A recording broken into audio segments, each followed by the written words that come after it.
أعوذ بالله من الشيطان الرجيم. بسم الله الرحمن الرحيم.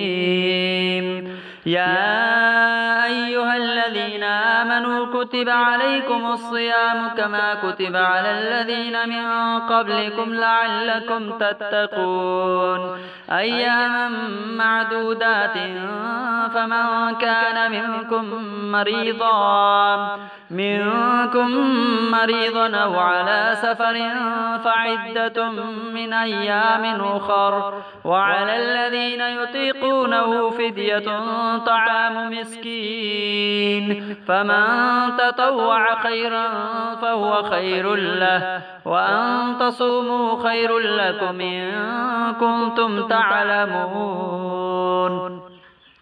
شهر رمضان الذي أنزل فيه القرآن هدى للناس وبينات من الهدى والفرقان فمن شهد منكم الشهر فليصم ومن كان مريضا أو على سفر فعدة من أيام أخر يريد الله بكم اليسر ولا يريد بكم العسر ولتكملوا العدة ولتكبروا الله على ما هداكم ولعلكم تشكرون. وإذا سألك عبادي عني فإني قريب أجيب دعوة الداعي إذا دعاني فليستجيبوا لي وليؤمنوا بي لعلهم يرشدون.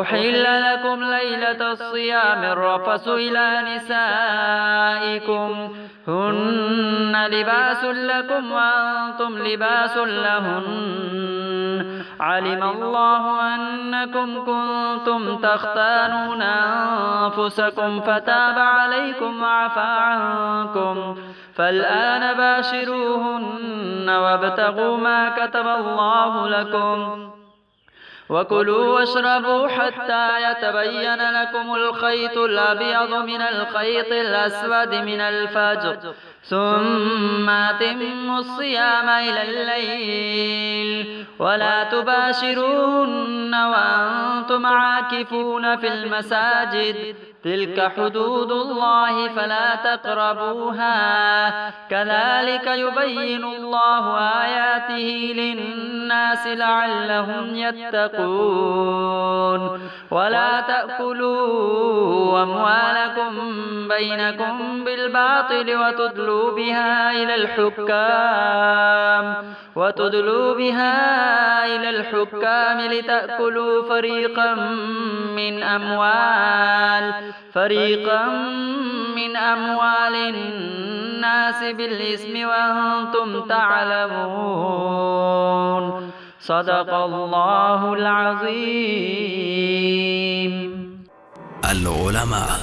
علماء و عوام میں حائل خلیج دور کرنے کی ایک منفرد کاوش